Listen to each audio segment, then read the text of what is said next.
Welcome बच्चों, स्वागत है आपका यूनिक स्टडी कॉन्सेप्ट के एक और नए वीडियो में। इस वीडियो में हम लोग बॉटनी के वर्गीकरण टॉपिक के मॉक टेस्ट लगाने वाले हैं, साथ में हम लोग इसके क्विज देखने वाले हैं। और ये जो मैं क्वेश्चन बताने वाला हूँ ये बहुत इंपॉर्टेंट क्वेश्चन रहने वाले हैं। ये आपके प्रीवियस ईयर क्वेश्चन पूछे गए हैं, साथ में ये बहुत IMP है। और जो बच्चा अभी पहली बार चैनल में विजिट कर रहा है तो चैनल को लाइक सब्सक्राइब शेयर कर दीजिए और बेल आइकन भी दबा दीजिए, ताकि मैं जब ऐसे वीडियो आपके लिए क्विज लाऊँ और IMP क्वेश्चन लाऊँ तो आपको नोटिफिकेशन सबसे पहले मिले और आप इससे फ़ायदा उठा सके। ठीक है बच्चों, तो चलिए देर ना करते हुए हम लोग वीडियो को शुरू करते हैं। तो फर्स्ट क्वेश्चन है बच्चों, किसी जीवधारी के समूह के विकास के इतिहास को क्या कहते हैं? तो ऑप्शन है फाइलोजेनी, दूसरा है एंटीजेनी, तीसरा है हेरिडिटी और चौथा है उपरोक्त में से कोई नहीं। तो हमारा क्वेश्चन क्या दिया है, जीवधारी के समूह के विकास के इतिहास को क्या कहा जाता था? समूह के विकास को क्या कहा जाता है? तो इसे कहा जाता है फाइलोजेनी। फाइलोजेनी यानी ऑप्शन ए हमारा सही हो जाएगा। ठीक है, नेक्स्ट क्वेश्चन है, पौधे जंतुओं से इस कारण भिन्न होते हैं क्योंकि? तो ऑप्शन क्या दिया है, इनमें गति नहीं पाई जाती, इनमें उत्तेजनशीलता नहीं पाई जाती, ये स्वपोषी होते हैं, या उपरोक्त सभी। तो क्या ऑप्शन आ जाएगा? पौधे क्या कर सकते हैं, अपना भोजन स्वयं बना सकते हैं। चल सकते हैं क्या? बिल्कुल नहीं चल सकते। ये पूछ रहा है कि जंतुओं से कैसे भिन्न होते हैं, तो स्वपोषी होते हैं। कि जंतु अपना खाना स्वयं बनाते हैं? नहीं, वो डिपेंडेंट होते हैं। स्वपोषी यानी खाना स्वयं बनाने वाले। ठीक है, तो ऑप्शन सी हमारा सही हो जाएगा, यह स्वपोषी होते हैं। नेक्स्ट क्वेश्चन दिया हुआ है बच्चों, निम्न में से कौन सा जीवधारी सबसे सूक्ष्म होता है? तो सबसे सूक्ष्म जीवधारी कौन सा होता है, क्वेश्चन हमारा पूछा है। ऑप्शन में क्या दिया हुआ है, जीवाणु, तीसरा सेकंड दिया हुआ है क्लोमाइडोमोनास, तीसरा दिया हुआ है अमीबा और चौथा दिया हुआ है यूग्लिना। तो इन चारों में से सबसे छोटा कौन सा होगा? तो सबसे छोटा होगा हमारा जीवाणु, सबसे छोटा जीवधारी होगा। तो ऑप्शन नंबर ए हमारा सही हो जाएगा। नेक्स्ट क्वेश्चन दिया हुआ है, परपोषी की कोशिका की उपापचयी क्रियाविधि का उपयोग करने में निम्न में से किसका प्रजनन होता है? ठीक है, तो क्या पूछा हुआ है, परपोषी की कोशिका की उपापचयी क्रियाविधि में किसका प्रजनन होता है? ठीक है, प्रजनन पूछा है हमारे, तो किसका प्रजनन होता है? इसमें ऑप्शन क्या दिया हुआ है, जीवाणु दिया हुआ है, ऑप्शन ए, ऑप्शन बी है विषाणु, ऑप्शन सी है कवक और तीसरा है कस्कुटा। तो ठीक है, ऑप्शन कौन सा सही हो जाएगा? हमारा ऑप्शन बी सही हो जाएगा, विषाणु। ठीक है, विषाणु हमारा ऑप्शन सी सही हो जाएगा, सॉरी ऑप्शन बी हमारा सही हो जाएगा। नेक्स्ट क्वेश्चन दिया हुआ है बच्चों कि 5 किंगडम के वर्गीकरण में प्रोकैरियोट्स को किस किंगडम में रखा गया है या रखते हैं? ठीक है, तो हमारा ऑप्शन क्या दिया हुआ है, पहला ए प्रोटिस्टा, दूसरा है बी मोनिरा, तीसरा है मिस्टोफाइसी और चौथा है मिस्टोफाइसी फाइटा। ठीक है, तो इसमें हम लोग कौन से में रखते हैं? तो इसमें हम लोग मोनेरा जगत में इसको रखते हैं। ठीक है, मोनेरा जगत में किसको रखते हैं? प्रोकैरियोट्स को हम लोग रखते हैं। ठीक है, तो ऑप्शन नंबर हमारा बी सही हो जाएगा। इसके बाद नेक्स्ट क्वेश्चन है, जाति वृत्तीय दृष्टि से 5 जगत वर्गीकरण में मध्य स्थित किस किंगडम की है? मध्य में स्थिति किस किंगडम को बीच में रखा गया? ठीक है, तो ऑप्शन नंबर ए हो जाएगा हमारा मोनेरा, ऑप्शन बी है हमारा प्रोटिस्टा, ऑप्शन सी है प्लेंटी और ऑप्शन डी है उपरोक्त में से कोई नहीं। तो क्या हो जाएगा हमारा आंसर? तो प्लेंटी जगत ऐसा है जिसको हम लोग सेंटर में रखे हुए। ठीक है, तो इसका ऑप्शन नंबर सी हमारा सही हो जाएगा। अब नेक्स्ट क्वेश्चन है बच्चों, निम्न में से किन 2 किंगडम की स्थिति एक समान होती है? ठीक है, एक समान स्थिति पूछा गया है किसी भी 2 किंगडम की। ऑप्शन क्या क्या दिया हुआ है, ऑप्शन दिया हुआ है मोनेरा तथा प्रोटिस्टा, ऑप्शन बी दिया हुआ है प्रोटिस्टा तथा प्लांटी, ऑप्शन सी दिया हुआ है प्रोटिस्टा तथा एनीमेलिया और ऑप्शन डी हुआ है प्लांटी तथा एनीमिलिया। तो कौन से वो 2 जगत है जो कि सेम इस जगह रहते हैं, एक समान रहते हैं जिनकी स्थिति? तो वो हमारा ऑप्शन डी सही हो जाएगा, प्लांटी तथा एनीमिलिया, ये हमारे एक ही जगह में रहते हैं। ये क्वेश्चन आपके PNST के एग्जाम में पहले आ चुके हैं और अदर कॉम्पिटिटिव एग्जाम में भी पूछे जाते हैं। तो इसको बिल्कुल ध्यान से पढ़ के चलिए, पेपर में नोट कीजिए, कॉपी में नोट कीजिए, एग्जाम पर्पज से बहुत इंपॉर्टेंट रहने वाले। ठीक है, और अभी तक जिसने लाइक शेयर बटन नहीं दबाया तो जल्दी से लाइक की बटन भी दबा दीजिए। चलो नेक्स्ट क्वेश्चन देखते हैं बच्चों, किस किंगडम में फ्लाइटोप्लैंक्टन तथा जूप्लैंक्टन को सम्मिलित किया जाता है? फ्लाइटोप्लैंक्टन और जूप्लैंक्टन को किस में सम्मिलित किया जाता है? क्वेश्चन में आपका पूछा है। ऑप्शन क्या दिया हुआ है, प्रोटिस्टा, बी दिया हुआ है कवक, सी दिया हुआ है एनीमेलिया और डी दिया हुआ है प्लेंटी। तो किस में पूछा जाता है बच्चों? तो प्रोटिस्टा जगत में आपको क्या पूछा जाता है, प्रोटिस्टा किंगडम में क्या आपको पूछा जाता है? फाइटोप्लैंक्टन तथा जूप्लैंक्टन को पूछा जाता है। ठीक है, इससे सम्मिलित है ये दोनों। ठीक है, अब तो नेक्स्ट क्वेश्चन देख लेते हैं बच्चों। नेक्स्ट क्वेश्चन में हमसे पूछा है कि निम्न में से किसे मोनेरा किंगडम में सम्मिलित नहीं किया जाता है। यानी क्या पूछ रहा है हमसे पूछ रहा है मोनेरा किंगडम में किसे सम्मिलित नहीं करते। ऑप्शन क्या क्या दिया हुआ है, तो ऑप्शन ए दिया हुआ है यू बैक्टीरिया, ऑप्शन बी दिया हुआ है आर्की बैक्टीरिया, ऑप्शन सी दिया हुआ है एक्टिनोमाइसिटीज, और हमारा ऑप्शन डी दिया हुआ है मिक्सोमाइसिटीज। तो किसे हम लोग सम्मिलित नहीं करते मोनेरा जगत में, तो हम लोग मिक्सोमाइसिटीज को सम्मिलित नहीं करते, इसलिए हमारा ऑप्शन नंबर डी हमारा सही हो जाएगा। ठीक है, नेक्स्ट क्वेश्चन देखते हैं। नेक्स्ट क्वेश्चन में क्या दिया हुआ है, किस वर्ग के जीवधारी प्रकाश तथा कार्बनिक पदार्थ की उपस्थिति में पौधे के समान व्यवहार करते, परंतु विपरीत स्थिति में कैसा व्यवहार करते, जंतु के समान। तो क्या पूछ रहा है हमसे, कार्बनिक पदार्थ की उपस्थिति में कैसा व्यवहार करेंगे हम लोग, तो पौधे के समान, और हमारे विपरीत स्थिति में कैसा करेंगे, तो ये जंतु के समान। तो ये हमसे पूछा है कौन करता है, तो ऑप्शन ए दिया हुआ है आर्की बैक्टीरिया, ऑप्शन बी दिया हुआ है यूग्लिना, ऑप्शन सी दिया हुआ है नॉस्टोक, और ऑप्शन डी दिया हुआ है पैरामीशियम। तो हमारा क्या ऑप्शन सही हो जाएगा, तो यूग्लिना ऐसा है जो कि हमारे कार्बनिक पदार्थ की उपस्थिति में कैसा करता है, पौधे के समान, और जब कार्बनिक पदार्थ नहीं होता तो कैसा करता है भैया, ये करता है जंतु के समान। ठीक है, तो ऑप्शन नंबर बी हमारा यूग्लिना सही हो जाएगा। नेक्स्ट क्वेश्चन देखते हैं बच्चों। नेक्स्ट क्वेश्चन क्या पूछा है, जटिल बहुकोशिकीय अवस्था किसमें पाई जाती है। ठीक है, जटिल बहुकोशिकीय अवस्था किसमें पाई जाती है। ऑप्शन क्या क्या दिए हुए हैं, प्रोटिस्टा, प्लांटी तथा कवक में, ऑप्शन बी दिया हुआ है प्रोटिस्टा, प्लांटी तथा एनिमेलिया में, और थर्ड ऑप्शन दिया हुआ है मोनेरा, प्रोटिस्टा तथा एनिमिलिया में, और फोर्थ ऑप्शन दिया हुआ है प्लांटी, कवक तथा एनिमिलिया में। तो किस में पाई जाती है, क्या पाई जाती है बोल रहा है, जटिल बहुकोशिकीय अवस्था किस में पाई जाएगी, तो ये ऑप्शन नंबर डी में, यानी प्लांटी, कवक तथा एनिमिलिया में पाई जाती है। ठीक है, ये क्वेश्चन आप लोग अच्छे से याद रखना, पेपर में पूछता है। ठीक है, नेक्स्ट क्वेश्चन देख लेते हैं, यूग्लिना को किस जगत में रखा गया है। ठीक है, यूग्लिना को किस जगत में रखा गया है, अभी आपसे क्वेश्चन पूछा था। ठीक है, यूग्लिना को किस जगत में रखा गया, ऑप्शन क्या क्या है, मोनेरा जगत, ऑप्शन बी है प्रोटिस्टा जगत, ऑप्शन सी है प्लेंटी जगत, और ऑप्शन डी है एनिमेलिया जगत। तो किस में रखा गया है, तो प्रोटिस्टा जगत में आपको क्या रखा गया है, यूग्लिना को रखा गया है। तो ऑप्शन नंबर बी हमारा सही हो जाएगा। अब नेक्स्ट क्वेश्चन देखते हैं। नेक्स्ट क्वेश्चन क्या पूछा है, स्लाइम माउल्ट्स को किस जगत में रखा जाता है। ठीक है, स्लाइम माउल्ट्स को किस जगत में रखा जाता है। ऑप्शन हमारे क्या दिया है, मोनेरा जगत, प्रोटिस्टा जगत, प्लेंटी जगत और एनिमिलिया जगत। तो ऑप्शन नंबर क्या हमारा सही हो जाएगा, ऑप्शन नंबर हमारा बी सही हो जाएगा, प्रोटिस्टा जगत हमारा ऑप्शन नंबर बी सही हो जाएगा। क्वेश्चन नंबर नेक्स्ट देखते हैं।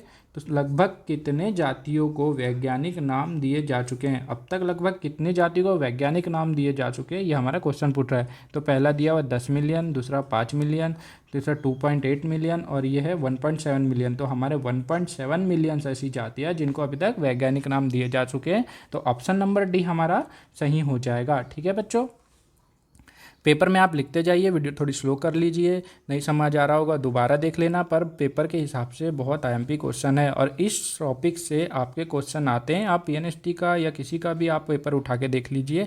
अगर आप चाहते हैं मैं वन लाइनर आपको बना के दूँ तो मैं आपको लगभग पेपर से पहले हर टॉपिक के 100-100, 200-200 वन लाइनर मैं आपको बना के दे दूँगा। बस आप चैनल में बने रहिए, मुझे कमेंट कर दीजिए दो टॉपिक आपको नहीं समझ आ रहा, वो टॉपिक भी मैं आपको अच्छे से ब्रीफ में समझा दूंगा इस नॉर्मल लैंग्वेज में, ताकि आपको पेपर में बहुत अच्छे से समझ आ जाए। ठीक है, नेक्स्ट क्वेश्चन देखते हैं। नेक्स्ट क्वेश्चन हमारा पूछा है, अधिकांश एक कोशिकीय जीवधारियों को किसके अंतर्गत रखा जाता है। ठीक है, क्या पूछा है हमसे, एक कोशिकीय जीवधारी का।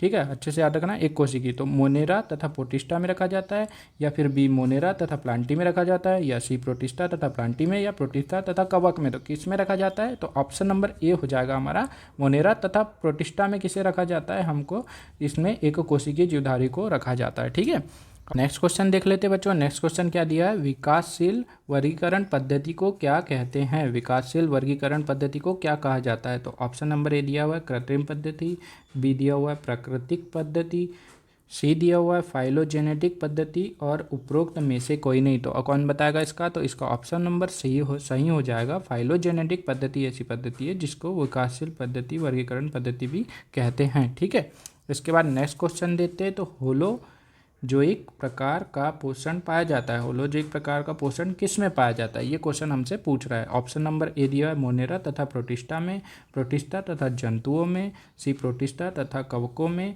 और केवल उच्च वर्गीय जंतुओं में। तो ये हमारा प्रोटोजोआ है बेटा, बी नंबर है ना, प्रोटोजोआ तथा जंतुओं में। ठीक है, प्रोटोजोआ तथा जंतुओं में कैसा पाया जाता है, तो होलोजोइक। ठीक है, देखो थोड़ा तेज पढ़ना सीखो। पेपर में ऐसा होना चाहिए कि आप एक बार पूरा पेपर बना के आए, उसके पेपर बना ले, उसके बाद कम से कम 1 से 2 बार आप उसको रिवाइज करें। तो थोड़ा स्पीड पढ़ना सीखो। स्पीड पढ़ोगे तो आपको एग्जाम में क्वेश्चन जल्दी जल्दी पढ़ के भी होगा, साथ में आप उसको 2 से 3 बार रिवाइज करोगे। कुछ चीज़ें होती है पहली बार में नहीं समझ आती, पर जब हम सेकेंड टाइम में पेपर बनाते हैं तो वो चीज़ें हमें समझ आने लगती है। ठीक है, तो इसलिए थोड़ा सा स्पीड पढ़ना सीखो बेटा।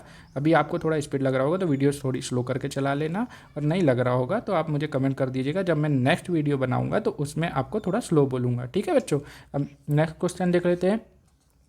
तो वैज्ञानिक जिसने शब्द प्रोटिस्टा प्रस्तावित किया, मतलब प्रोटिस्टा शब्द किसने बनाया, ये हमसे मेन क्वेश्चन है।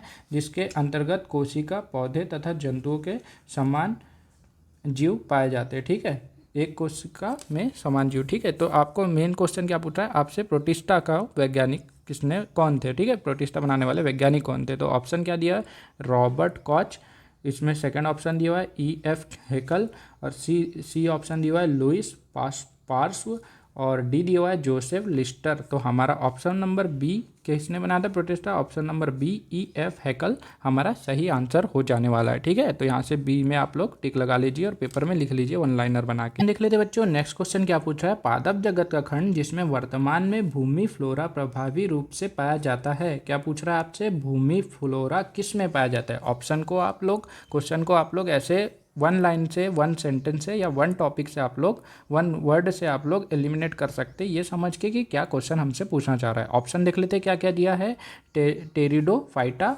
नेक्स्ट दिया है स्पर्मेटोफाइटा, और सी दिया है थेलोफाइटा, और डी दिया है ब्रायोफाइटा। तो हमारा ऑप्शन नंबर बी सही हो जाएगा। किस में पाया जाता है, तो ये स्पर्मेटोफाइटा में पाया जाता है। ठीक है, तो ये हमारा ऑप्शन नंबर बी सही हो जाएगा। नेक्स्ट क्वेश्चन देखते हैं हम लोग, जाति की पहचान करने के लिए सर्वाधिक उपयोगी परंतु प्रायः उपयोग में ना आने वाला लक्षण कौन सा है। ठीक है, तो आपसे सबसे ज़्यादा कौन सा लक्षण होता है ये आपसे पूछा है। ठीक है, सर्वाधिक उपयोग में पाया जाने वाला लक्षण तो कौन सा होता है ये पूछा है। ठीक है, तो आप पहले ऑप्शन देख लेते हैं। तो इसमें इंटरब्रीडिंग, ठीक है, इंटरब्रीडिंग हो गया, मार्फोलॉजी, ठीक है, आनुवांशिकी पदार्थ, तथा उपरोक्त में से कोई नहीं। तो क्या हो जाएगा हमारा, इंटरब्रीडिंग ऐसा होता है जो कि मेनली आपको डिफाइन करता है, ठीक है, किसी को पहचानने में, ठीक है, किसी जाति को पहचानने में, जाति की पहचान करने में। नेक्स्ट क्वेश्चन क्या है, नेक्स्ट क्वेश्चन है फाइको एरिथ्रीन तथा फाइकोसाइनिन वर्णक किस में पाया जाता है। ठीक है, क्या पूछा है, फाइको एरिथीन तथा फाइकोसाइनिन वर्णक, ठीक है, किस में पाया जाता है। ऑप्शन देख लेते हैं। तो यह पहला ऑप्शन है you bacteria, cyanobacteria, Archie bacteria, या एक्टिनोमाइसिटिस। ठीक है, इसमें से किस में पाया जाता है, तो इसका ऑप्शन नंबर बी सही हो जाएगा, साइनोबैक्टीरिया में आपका पाया जाता है। ठीक है, तो ऑप्शन नंबर बी आपका सही हो जाएगा। ठीक, नेक्स्ट क्वेश्चन देख लेते हैं बच्चों। तो हमारा नेक्स्ट क्वेश्चन है, टैक्सोनॉमी का पितामह किसे माना जाता है। टैक्सोनॉमी का पितामह किसे माना जाता है, क्वेश्चन ये पूछ रहा है। तो ऑप्शन नंबर ए है हमारा तख्तजान, ऑप्शन बी है लिनियस, ऑप्शन सी है ब्रैंथम तथा हुकर, और ऑप्शन डी है थियोफ्रास्ट। तो किसे माना जाता है, तो लिनियस को माना जाता है, इसलिए ऑप्शन नंबर बी हमारा सही आंसर हो जाएगा।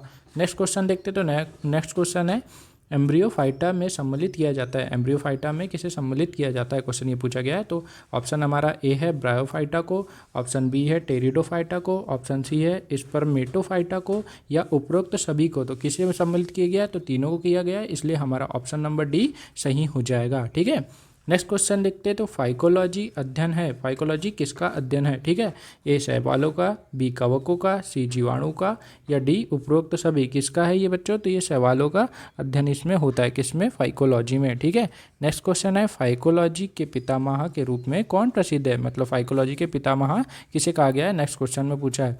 तो फाइकोलॉजी के पितामह कौन है, फ्रिस है, या फिर पेपेनफस है, या फिर स्मिथ है, या फिर मॉरिस है। तो कौन है इसके, फ्रिस है इसके पितामह। ठीक है, तो ऑप्शन नंबर ए हमारा सही हो जाएगा। नेक्स्ट क्वेश्चन देखते हैं बच्चों। नेक्स्ट क्वेश्चन है, शैवालों का वर्गीकरण का आधार होता है। शैवालों का वर्गीकरण किस आधार पे किया जाता है। तो वर्णकों के प्रकार के आधार पर, या कोशिका भित्ति की प्रकृति के आधार पर, या संश्लिष्ट भोज्य पदार्थ की प्रकृति के आधार पर, या फिर उपरोक्त सभी। तो हाँ, वर्णकों का वर्गीकरण सवालों का कैसा वर्गीकरण किया जाता है, तो इन तीनों के आधार पर, यानी वर्णक भी लिखे रहेगा उसमें, कोशिका भित्ति भी रहेगी, और भोज्य पदार्थ को कैसे संचित किया जाता है उसकी प्रकृति के आधार पर भी। तो ऑप्शन नंबर डी हमारा सही आंसर होने वाला है।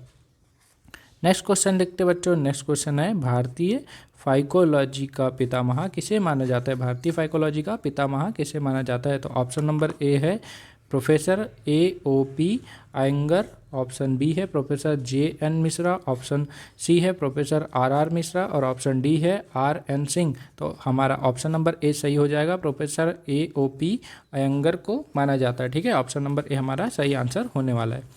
नेक्स्ट क्वेश्चन देखते हैं। नेक्स्ट क्वेश्चन है, निम्न में से किसमें गतिशील कोशिकाओं तथा लैंगिक प्रजनन नहीं पाया जाता? गतिशील कोशिकाएं तथा लैंगिक प्रजनन किसमें पाया नहीं जाता? तो ऑप्शन नंबर ए है हमारा क्लोरोफिसी, ऑप्शन बी है मिक्योफिसी, ऑप्शन सी है रेडोफिसी, और ऑप्शन डी है फ्लोफिसी। तो इसमें ऑप्शन नंबर बी हमारा मिक्सोफिसी सही आंसर हो जाने वाला है, इसलिए हमारा ऑप्शन नंबर बी सही रहेगा। ठीक है, नेक्स्ट क्वेश्चन है, समुद्री खजूर का वानस्पतिक नाम क्या होता है? पेपर में वानस्पतिक नाम बहुत सारी बार पूछा जाता है, तो अच्छे से पढ़ के जाना। ठीक है, मैं आपको एक पर्टिकुलर वीडियो बता दूंगा जिसमें आपको वानस्पति नाम भी मिल जाएंगे। तो समुद्री खजूर का वानस्पतिक नाम क्या होता है? तो पॉलीसाइफानिया, या पोस्टोलिसिया, या फिर एक्टोकार्पस, या फिर मैक्रोसिस्टिस। तो क्या होता है इसमें? पोस्टोलिसिया हमारा क्या होता है? खजूर का वानस्पतिक नाम होता है, तो इसलिए हमारा ऑप्शन नंबर बी सही हो जाएगा। नेक्स्ट क्वेश्चन देख लेते हैं बच्चों। तो नेक्स्ट क्वेश्चन है हमारा, एगर प्राप्त किया जाता है, किससे प्राप्त किया जाता है? तो ये गाइगेरेंटीना से, या गोल्गिडियम से, या फिर ग्रेसिलेरिया से, या फिर उपरोक्त सभी से। तो गाइगेरेंटिनिया, गोल्गिडियम और ग्रेसिलेरिया, इन तीनों से हमारा एगर प्राप्त किया जाता है, तो इसलिए ऑप्शन नंबर डी हमारा सही हो जाएगा। नेक्स्ट क्वेश्चन है बच्चों, किसी वर्ग के सदस्यों से आयोडीन प्राप्त किया जाता है, किस वर्ग के सदस्यों से आयोडीन की प्राप्ति होती है? तो आयोडीन की प्राप्ति किससे होती है? आयोडीन कैसा होता है? नमकीन होता है ना। तो हरे शैवाल से, या भूरे शैवाल से, या लाल शैवाल से, या नील हरित शैवाल से। तो ऑप्शन नंबर बी हमारा सही हो जाएगा, ऑप्शन नंबर बी भूरे शैवाल से हमें आयोडीन की प्राप्ति होती है। ठीक है, तो ये हमारा आंसर हो गया। ठीक है, आज हमने क्वेश्चन देख लिए। नेक्स्ट वीडियो में हम इसका पार्ट 2 देखेंगे, और जिन जिन बच्चों ने अभी तक चैनल को सब्सक्राइब नहीं किया, तो इस प्रकार का MP क्वेश्चन पेपर तक और उसके बाद भी मैं लाता रहूँगा, तो जल्दी से चैनल को लाइक, सब्सक्राइब एंड शेयर कीजिए। वीडियो में कंटिन्यू बने रहिए और अपने फ़ायदा उठाइए। ठीक है बच्चों, नेक्स्ट वीडियो मिलते हैं नेक्स्ट वीडियो में। ऑल द बेस्ट सबको एंड थैंक यू।